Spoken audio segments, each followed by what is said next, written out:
बिस्मिल्लाहिर्रहमानिर्रहीम। अस्सलाम वालेकुम dear students, welcome to my YouTube channel mathematics with Kamran Baloch. आज हम 9th क्लास की मैथमेटिक्स की एक्सरसाइज 7.2 स्टार्ट करेंगे और इसके अंदर हम पहले 3 क्वेश्चन सॉल्व करेंगे। पहले क्वेश्चन में हमें कहा गया है find the slope and inclination of the line joining the points. यहाँ पर हमें 3 जुज़ें दी गई हैं, हर जुज़ के अंदर हमें 2 पॉइंट दिए गए हैं और कहा यह जा रहा है कि ये 2 पॉइंट्स हैं, इनको मिलाने वाली जो लाइन है आप एक तो उसका स्लोप मालूम करें जिसे उर्दू में ढलवान भी बोला जाता है और इंक्लिनेशन यानी कि जाविया भी कहा जा सकता है, झुकाव भी कहा जा सकता है।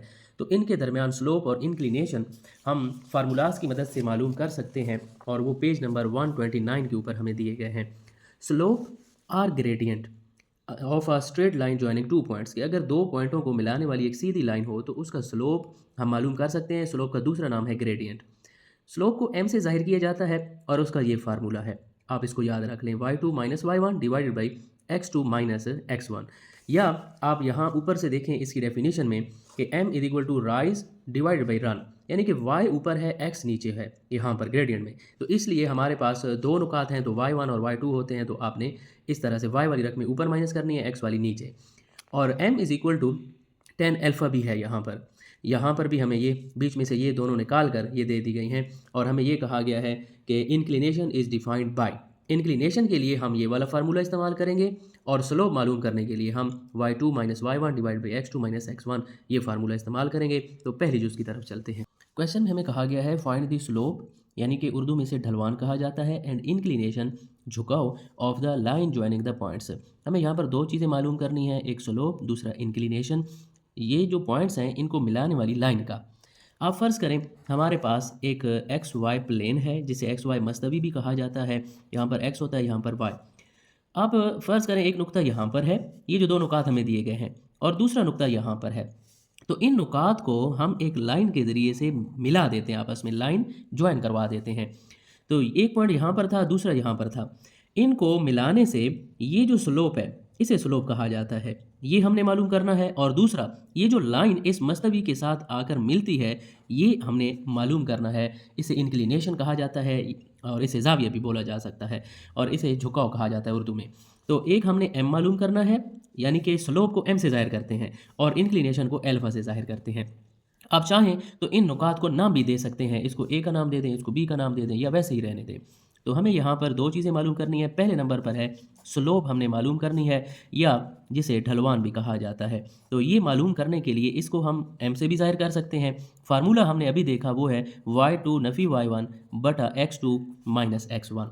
अब ये y1 और y2 x1 और x2 इनकी कीमतें हम यहाँ पर लगाएंगे। हम पिछले एक्सरसाइज के अंदर यहाँ पर पढ़ते आए हैं कि पहला जो नुक्ता होता है उसके अंदर ये x1 और ये y1 होता है, और जो दूसरा नुक्ता है ये x2 होता है और ये y2 होता है। तो ये मैंने आपकी आसानी के लिए यहाँ पर लगा दिया ताकि गलती ना हो, वैसे ये सवाल का हिस्सा नहीं है। तो इनको देखते हुए यहाँ पर हम कीमतें दर्ज करेंगे। पहले y2 है, तो y2 की कीमत हमारे पास 11 है, माइनस y1 हमारे पास 4 है, बटा के नीचे पहले x2 है, तो x2 हमारे पास 5 है, आगे माइनस x1 हमारे पास माइनस 2 है। तो ये दोनों माइनस को अलग करने के लिए यहाँ पर हम एक ब्रैकेट लगा देंगे। तो 11 में से 4 गए तो यहाँ पर हमारे पास 7 बचेंगे। इसी तरह यहाँ पर ये नफ़ी नफ़ी जमा 2 उसी तरह, बटा के ऊपर भी 7 है और बटा के नीचे भी 5 में 2 जमा करेंगे तो 7 आ जाएगा। तो ये 7 के साथ ये कैंसिल हो जाएगा, तो यहाँ पर यानी कि 7 वाला टेबल 7 पर एक दफ़ा जाता है। तो इस साइड पर हमारे पास m चला रहा था, तो ये हमारे पास m की कीमत आ गई 1, ये जिसे स्लोप या ढलवान भी आप कह सकते हैं। दूसरे नंबर पर हमें ये भी कहा गया था कि इंक्लिनेशन मालूम करें। तो इंक्लिनेशन मालूम करने के लिए मैंने आपको कहा था कि हमारे पास फार्मूला है m बराबर है tan अल्फ़ा। चूँकि हमें अल्फ़ा चाहिए तो हम अल्फ़ा वाली रकम इधर लिख लेते हैं tan अल्फ़ा, और m को इधर, यानी कि इसको उल्टा कर हम लिख सकते हैं। यहाँ से हमें अल्फ़ा की कीमत चाहिए, तो हम क्या करेंगे, इस m की कीमत यहाँ पर पुट कर देंगे। ये हमें m की कीमत दी गई है, वो हमने खुद मालूम की है, एक हमने यहाँ पर लिख लिया। हमें सिर्फ अल्फ़ा की कीमत चाहिए, तो आप यहाँ पर लिख भी सकते हो कि अब हमने अल्फ़ा मालूम करना है, तो अल्फ़ा को यहाँ पर आप अकेला रहने दें। tan जब इस साइड पर आएगा तो इस साइड पर आकर tan इनवर्स बन जाएगा, tan इनवर्स 1 हो जाएगा। अब आप के पास अगर कैलकुलेटर हो तो tan इनवर्स 1 आप मालूम कर सकते हो। सबसे पहले शिफ्ट वाला बटन दबाएं, उसके बाद ये tan वाला बटन प्रेस करें, फिर आप यहाँ पर 1 लिखें, इक्वल का बटन प्रेस करेंगे तो आपके पास आंसर आ जाएगा 45 डिग्री और यही आपके पास इंक्लिनेशन है। ज़ाविया मालूम करना, या अगर आपके पास कैलकुलेटर नहीं है तो फिर आपको tan की वैल्यूज़ आना चाहिए जो हमने पिछले चैप्टर के अंदर पढ़ी थी। और मैं आपको अगर दिखाऊं तो ये पेज नंबर 113 के ऊपर है, एक्सरसाइज 6.4 से पहले ये हमने पढ़ी थी। यहाँ पर आप देखें tan थीटा की ये वैल्यूज़ आपको सारी दी गई हैं, 0 की, 30 की, 45, 60 और 90 की। तो आप चेक करें tan थीटा की वैल्यू 1 कहाँ पर है, 45 की, यानी कि tan 45 जो है वो 1 की इक्वल है। तो यहाँ पर आप रफ अमल में लिख सकते हो कि tan 45 डिग्री ये बराबर है 1 के। तो हमें सिर्फ tan इनवर्स की वैल्यू चाहिए, तो हम ऐसा करते हैं 45 को इधर रहने देते हैं, tan को उधर लेकर जाएंगे तो tan इनवर्स बन जाएगा। देखें tan इनवर्स की वैल्यू आप इस टेबल से भी मालूम कर सकते हैं, अगर कैलकुलेटर से मालूम करना चाहें तो उससे मालूम कर लें, बड़ा ईजी है।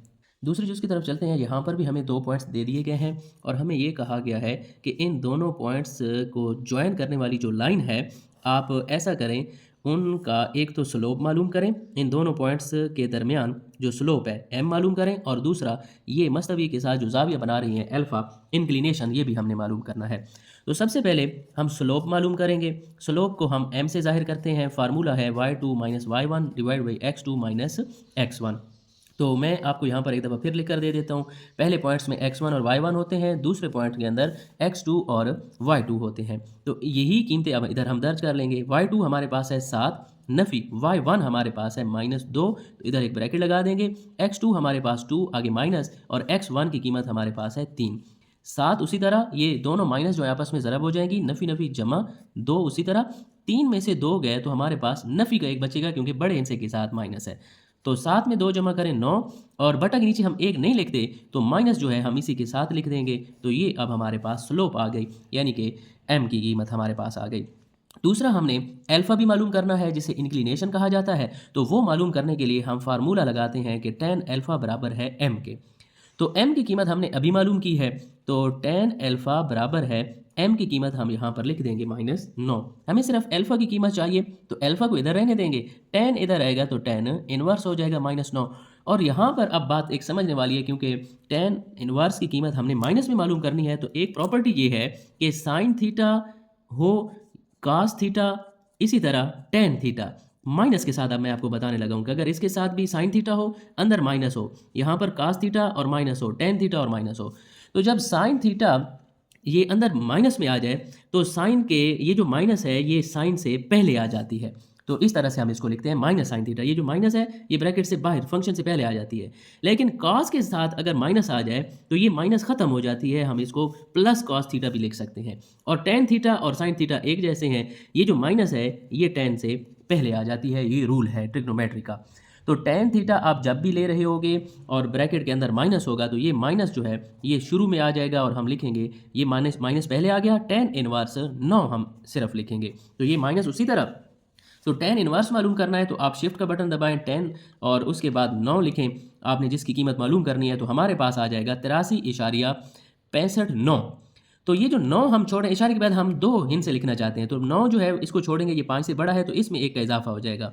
तो इसको हम लिख सकते हैं 83.66 और डिग्री भी हम इसके साथ लिख देंगे। ये अब हमारे पास अल्फ़ा की कीमत आ गई है, लेकिन ये हमारा आंसर नहीं है, क्योंकि हमने टॉपिक के अंदर पढ़ा है। मैं आपको दिखा दूँ, यहाँ पर पेज नंबर 128 के ऊपर यहाँ पर हमें कहा गया है कि इंक्लिनेशन ऑफ अ लाइन, ये हमेशा ये जो एंगल अल्फ़ा है ये 0 से 180 के दरमियान होगा।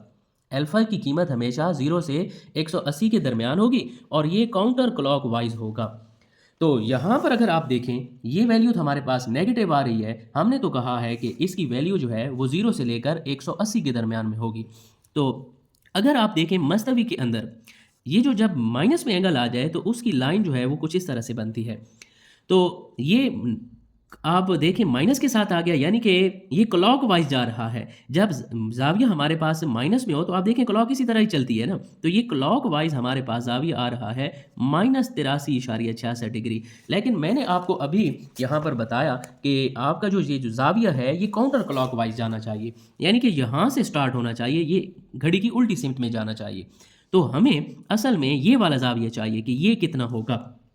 तो आप देखें ये एक स्ट्रेट लाइन है, सीधी लाइन है, तो सीधी लाइन के ऊपर ये 180 डिग्री का जाविया बनता है। तो हमें यहाँ से लेकर यहाँ तक का जाविया चाहिए, ये ये वाला ज़ाविया चाहिए। ये नहीं चाहिए तो हम क्या करेंगे, 180 में से फिर इसको माइनस कर देंगे तो ज़ाहिर सी बात है हमारे पास यही रह जाएगा। तो हम फिर यहाँ पर लिखेंगे 180 डिग्री माइनस 83.66 डिग्री। तो हम 180 में से इसको माइनस कर लेंगे, 180 माइनस 83.66, तो ये हमारे पास बचता है 96.34 डिग्री।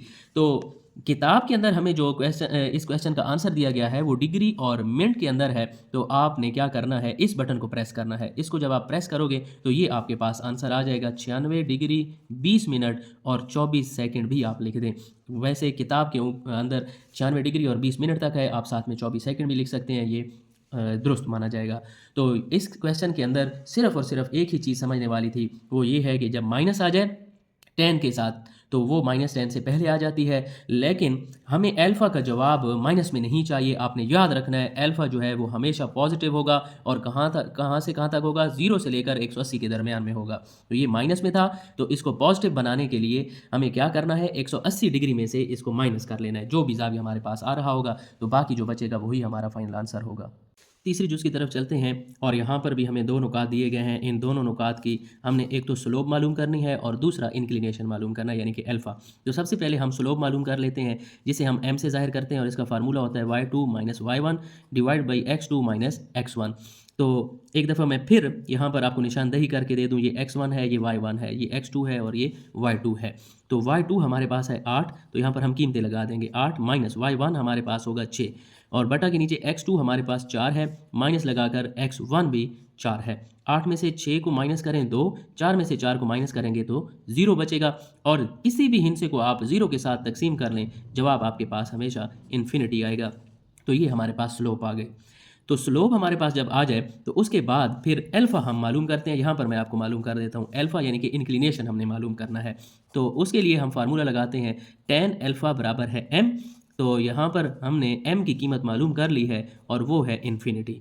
हमें सिर्फ अल्फ़ा की कीमत चाहिए, तो अल्फ़ा को इधर रहने देंगे, tan इधर आएगा तो tan इन्वर्स हो जाएगा इन्फिनिटी। तो tan इन्वर्स जो है इन्फिनिटी वो हम फिर उसी टेबल से मालूम करेंगे जो अभी मैंने आपको दिखाया कि 6.4 एक्सरसाइज के ऊपर है। तो यहाँ पर पहले हमने tan 45 की कीमत देखी थी 1, तो अब आप देखें tan इन्फिनिटी जो है वो 90 डिग्री के ऊपर है, यानी कि tan 90 डिग्री की कीमत इन्फिनिटी होती है। तो यहाँ पर मैं आपको अगर बताऊं, रफ अमल में आप इसको करें कि tan 90 डिग्री जो है ये बराबर होता है इन्फिनिटी के। हमें tan इन्वर्स इन्फिनिटी की कीमत चाहिए, तो आप 90 को इधर रहने दें, tan को उधर लेकर जाएंगे तो tan इन्वर्स इन्फिनिटी हो जाएगा। तो यानी कि tan इन्वर्स इन्फिनिटी हमारे पास 90 डिग्री के बराबर है। तो ये हमारे पास अल्फ़ा की कीमत आ जाएगी, यानी कि इंक्लिनेशन। क्वेश्चन नंबर 2 की तरफ चलते हैं। यहाँ पर हमें कहा गया है ढलवान के ज़रिए ये साबित करें। ढलवान मतलब स्लोप, जो हमने अभी पिछले पहले क्वेश्चन के अंदर मालूम की है, यानी कि स्लोप के ज़रिए हमने ये साबित करना है कि दर्जेल नुकात एक ही ख़त पर हैं। ये जो 3 नुकात हमें दे दिए गए हैं A, B और C के, ये हमने साबित करना है कि ये एक ही ख़त यानी कि एक ही लाइन के ऊपर वाक़े हैं। आप फ़र्ज़ करें ये नुक्ता A है, ये नुक्ता B है और ये नुक्ता C है, तो हमने ये साबित करके देना है कि ये तीनों जो हैं एक ही लाइन के ऊपर वाक़े हैं, एक ही ख़त के ऊपर वाक़े हैं। लेकिन किसके ज़रिए से? स्लोप के ज़रिए से मालूम करके देना है। स्लोप के ज़रिए कैसे मालूम होगा? आपको ये पहले ही बता दूं कि ये जो स्लोप हम मालूम करेंगे ए बी के दरमियान और जो स्लोप हम मालूम करेंगे बी सी के दरमियान, ये दोनों अगर बराबर हैं तो हम ये कहेंगे कि ये तीनों नुकात एक ही ख़त पर वाक़े हैं। तो हमें पहले मालूम करना होगी यानी कि स्लोप ए और बी के दरमियान, तो मैंने लाइन लगाकर आमने सामने कर दिया है। ए बी के दरमियान हम स्लोप मालूम करेंगे और बी सी के दरमियान, तो यहाँ पर मैं बी और सी वाले नुकात इधर लिख देता हूँ। तो हमने ए बी के दरमियान ढलवान मालूम करनी है, तो हम लिखेंगे ए बी की ढलवान, या इंग्लिश में इसे स्लोप भी कहा जाता है।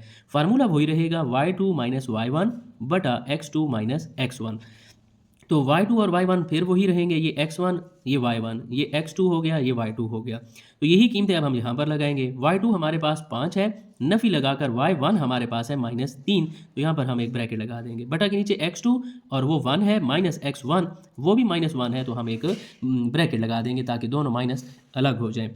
यहाँ पर ऊपर 5 और ये नफ़ी नफ़ी जमा 3, बटा के नीचे 1 नफ़ी नफ़ी जमा 1 हो जाएगा। 5 में 3 जमा करें 8, बटा के नीचे 1 में 1 जमा करें 2, तो 2 वाला टेबल 8 पर 4 दफ़ा जाता है। तो ए बी की जो ढलवान हमारे पास आई है, यानी कि जिसे स्लोप कहा जाता है, वो है 4। इसी तरह अब हम बी सी की भी ढलवान मालूम करेंगे, यानी कि बी सी की स्लोप मालूम करेंगे। तो यहाँ पर हम लिख लेंगे बी सी की स्लोप फार्मूला यही रहेगा y2 माइनस y1 बटा x2 माइनस x1, लेकिन उसके लिए ये x1 और y1 x2 y2 ये होंगे। अब इसको देखते हुए हम यहाँ पर कीमतें दर्ज करेंगे। y2 हमारे पास 9 है माइनस y1 5 हो गया, x2 हमारे पास 2 है और x1 हमारे पास 1 है। अब हम इनको माइनस करेंगे, 9 में से 5 गए 4, 2 में से 1 गया तो हमारे पास 1 बचेगा। तो बटा के नीचे हम 1 नहीं लिखते, तो बी सी की भी अगर आप स्लोप देखें तो हमारे पास 4 आ गई है। तो मैंने आपको पहले भी यही कहा था कि ए बी और बी सी की जो ढलवान है ये अगर आपस में बराबर आ गई तो हम ये कहेंगे कि ये एक ही खात पर वाक़ई है। तो यहाँ पर हम लिखेंगे बस ए बी की ढलवान ये बराबर है बी सी की ढलवान के, लिहाजा दिए गए नुकात ए बी और सी एक ही ख़त पर हैं। तो ये इसका फाइनल आंसर है। दूसरे जुज़ की तरफ चलते हैं। यहाँ पर भी हमें 3 नुकात दे दिए गए हैं पी क्यू और आर। हमें ये कहा जा रहा है कि आप साबित करें कि ये पी क्यू और आर जो हैं ये एक ही ख़त के ऊपर वाक़ हैं। तो आप फ़र्ज़ करें यहाँ पर पी है, यहाँ पर क्यू है और इधर आर है। तो पी क्यू की जो ढलवान है यानी कि स्लोप और क्यू आर की ये दोनों आपस में बराबर आनी चाहिए। तो यहाँ पर हम एक लाइन लगा देंगे ताकि इनको आमने सामने हम हल करें। यहाँ पर हम लिख देंगे, पहले पी क्यू के दरमियान हमने मालूम करनी है, तो यहाँ पर पी और क्यू का हम नुक्ता लिख लेंगे। फिर हमने क्यू और आर के दरमियान मालूम करनी है स्लोप, तो क्यू और आर के दरमियान हम यहाँ पर मालूम कर लेंगे। तो हम यहाँ पर लिख देते हैं पी क्यू की ढलवान यानी कि स्लोप, फार्मूला वही y2 minus y1 divide by x2 minus x1। तो ये x1 ये y1 ये x2 और ये y2 हो गया। y2 हमारे पास है 5 माइनस y1 भी हमारे पास माइनस 5 है, तो यहाँ पर हम एक ब्रैकेट लगा देंगे। x2 हमारे पास है 7 माइनस x1 हमारे पास है 4। तो 5 नफ़ी नफ़ी जमा 7 में से 4 गए तो 3 बच गया। 5 में 5 जमा करें 10 और बटा के नीचे 3, तो ये हमारे पास पी क्यू की ढलवान आ जाएगी। इसी तरह अब हमें क्यू आर की भी ढलवान मालूम करनी है यानी कि स्लोप। तो फार्मूला हम यही लगाएंगे y2 minus y1 divide by x2 minus x1। इसके लिए अब x1 और y1 ये है और x2 और y2 ये होंगे। y2 हमारे पास है 15 माइनस y1 हमारे पास है 5, x2 हमारे पास 10 और x1 हमारे पास है 7। 15 में से 5 गए तो 10 और 10 में से 7 को माइनस करें तो 3। तो ये हमारे पास अब आ गई क्यू आर की ढलवान। तो आप चेक करें, पी क्यू की जो ढलवान थी स्लोप उसकी भी कीमत आई है 10/3 और क्यू आर की भी यही हमारे पास कीमत आई है। तो यहाँ पर हम लिख देंगे बस पी क्यू की ढलवान बराबर है क्यू आर की ढलवान के। जब ये दोनों ढलवानें आपस में बराबर हों तो हम कह सकते हैं कि ये तीनों नुकात पी क्यू और आर एक ही ख़त पर हैं। जब ये दोनों ढलवानें आपस में बराबर हो जाएं तो ये तीनों जो हैं एक ही ख़त पर वाक़ई होते हैं। क्वेश्चन नंबर 3 में हमें कहा गया है के मालूम करें जबकि ए 7,3 और बी के -6 को मिलाने वाला ख़त और सी -4 5 डी -6 4 को मिलाने वाला ख़त नंबर 1 मुतवाज़ी हों तब भी के मालूम करें, और नंबर 2 जब ये दोनों खतूत आपस में अमूदी हों। तो इस क्वेश्चन को आप समझें, यहाँ पर हमें 4 पॉइंट्स दे दिए गए हैं। एक हमें कहा गया है ए और दूसरा ख़त हमें कहा गया है बी का। तो एक ऐसा समझें, एक यहाँ पर नुक्ता है और दूसरा यहाँ पर है। एक ख़त हमारे पास है ए और बी को मिलाने वाला और दूसरा ख़त हमारे पास है सी और डी को मिलाने वाला। ऐसा समझें, एक ख़त ये है हमारे पास नुक्ता डी और ये वाला ख़त हमारे पास है सी, ये आपस में मिल जाते हैं एक ख़त के ज़रिए से। तो हमसे ये पूछा जा रहा है पहली जुज़ के अंदर कि जब ये आपस में पैरेलल हों तो फिर आप के मालूम करें। तो इसलिए मैंने आपको ये शक्ल बना कर दी है। 4 नुकात हैं, ए और बी को मिलाने वाला ख़त, तो इसलिए मैंने ए उधर लिख दिया, बी इधर। ए और बी को मिला दिया एक ख़त के ज़रिए से। फिर हमें कहा गया सी और डी को मिलाने वाला ख़त, तो ये एक ख़त आ गया और हमें ये कहा गया कि ये आपस में पैरेलल हों। तो आप देखें ये पैरेलल हैं एक दूसरे के। तो जब पैरेलल हों तो के की कीमत मालूम करें। ये जो के आ रहा है बी वाले नुक्ते के अंदर, ये हमने मालूम करना है। तो मैं आपको बता दूं, ये पेज नंबर 130 के ऊपर हमें एक टॉपिक के अंदर दिया गया है कि यहाँ पर थ्योरम है the two lines L1 and L2 with slopes M1 and M2, कि अगर दो हमारे पास लाइनें हों जिनको L1 और L2 कह रहा है और उनके स्लोप्स को M1 और M2 कह रहा है, तो पहली जुज़ ये है कि वो पैरेलल होंगी अगर M1 जो है वो M2 के बराबर हो जाए। M1 और M2 यानी कि ये इनकी स्लोप्स हैं, इनकी ढलवानें हैं। अगर ये दोनों आपस में बराबर हो जाए तब वो पैरेलल होंगी। तो इसका मतलब ये हुआ कि यहाँ से हमें ये हिंट मिल रहा है कि हमें यहाँ से इनकी स्लोप्स मालूम करनी है और वो दोनों आपस में इक्वल होंगी। तो हम आमने सामने इनकी स्लोप्स मालूम करेंगे जैसा कि हमने पिछले क्वेश्चन के अंदर की है। तो हम ऐसा करते हैं, यहाँ पर ए और बी की स्लोप्स मालूम करेंगे, ए वाला नुक्ता और बी वाला हम यहाँ पर लिख देते हैं। यहाँ पर हम ऐसा करते हैं, सी और डी वाले नुक्ते की यहाँ पर हम स्लोप मालूम कर लेंगे। तो हम यहाँ पर लिखेंगे ए बी की ढलवान या जिसे स्लोप कहा जाता है। अब यहाँ पर दो हमारे पास लाइनें हैं, तो जाहिर सी बात है हम ढलवाने दो मालूम कर रहे हैं, तो इसको हम M1 भी कह सकते हैं। फार्मूला y2 माइनस y1 और x2 माइनस x1 ये हमने पिछले क्वेश्चंस के अंदर भी इस्तेमाल किया। ये हमारे पास x1 होगा और ये हमारे पास y1, ये x2 और ये हमारे पास y2 होगा। y2 हमारे पास है -6, माइनस लगाकर y1 हमारे पास है 3, x2 हमारे पास है k और माइनस लगाकर x1 हमारे पास है 7। तो ऊपर वाली दोनों रकमें आपस में जमा हो जाएंगी क्योंकि अलामतें एक जैसी हैं। तो ये हमारे पास 6 और 3 हो जाएगा 9, लेकिन k नफ़ी 7 उसी तरह ही रहेगा क्योंकि हम इनको माइनस नहीं कर सकते। आप चाहें तो इसको इक्वेशन नंबर 1 का नाम भी दे सकते हैं। अब इसी तरह हम सी डी की भी ढलवान मालूम करेंगे, तो यहाँ पर हम लिख देते हैं कि सी डी की ढलवान, और इसको अब हम M2 कह देंगे। फार्मूला है y2 माइनस y1 बटा x2 माइनस x1। तो अब हमारे पास x1 और y1 ये होंगे और x2 और y2 ये हैं। तो उन्हीं को देखते हुए यहाँ पर हम कीमतें दर्ज करेंगे। y2 हमारे पास 4, y1 5 है और x2 हमारे पास है -6, माइनस लगाकर x1 हमारे पास है -4।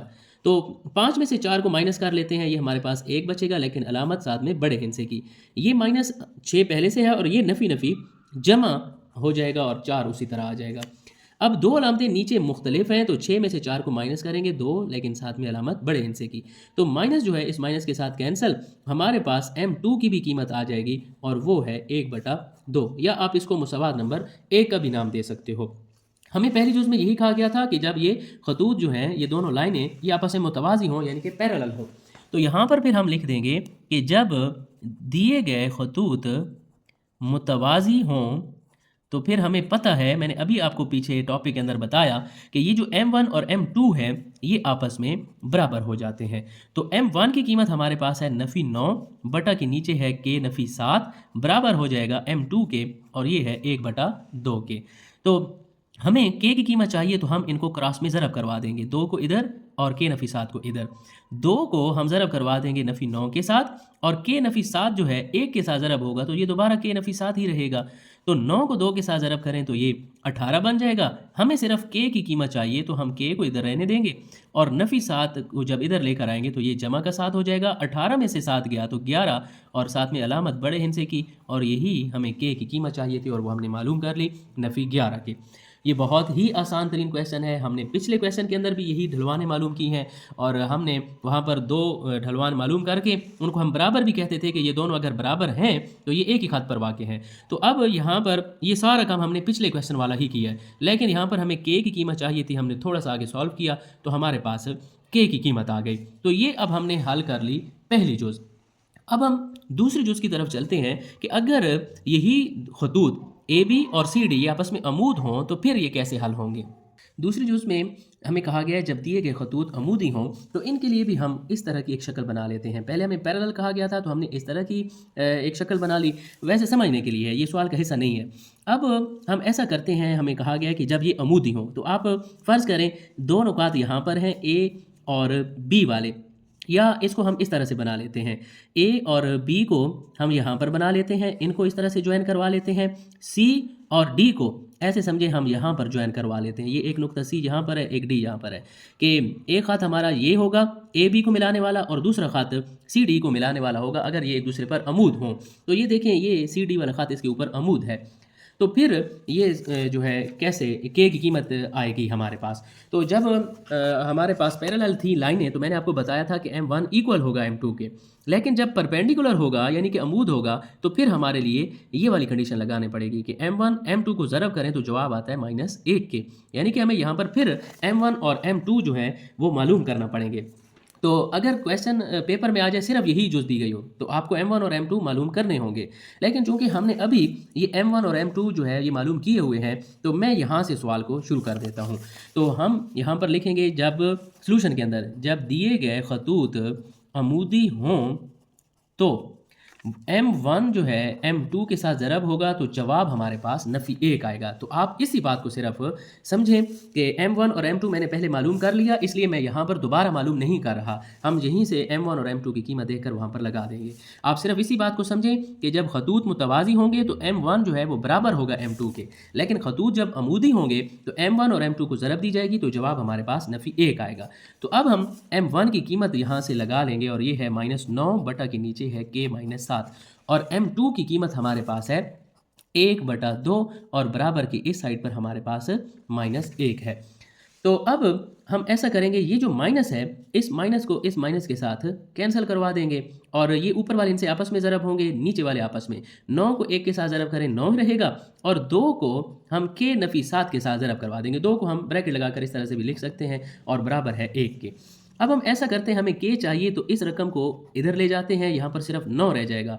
ये रकम जब 1 के साथ जाकर ज़रब खाएगी तो दोबारा ये रकम उसी तरह ही रहेगी, इसके ऊपर कोई भी फ़र्क नहीं पड़ेगा। यानी कि 2 × K नफ़ी 7 को हमने 1 के साथ ज़रब करवा दिया।